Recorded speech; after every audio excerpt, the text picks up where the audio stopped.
And people buy from people, not brands. Nobody wants to follow a brand account. I would much rather follow a founder account and see them build in public. Founders here!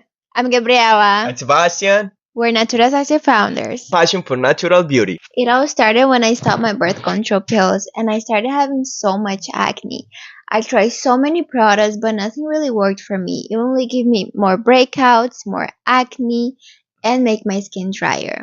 That is why we understand how painful acne can be, not only physically, but mentally and emotionally as well. Then checking the products in the market, that's when we realize that a lot of products are water-based, which doesn't bring any benefit for your skin, with a lot of chemicals and synthetic materials that can be harmful for your health in the long term. And then we started studying natural ingredients effective against acne.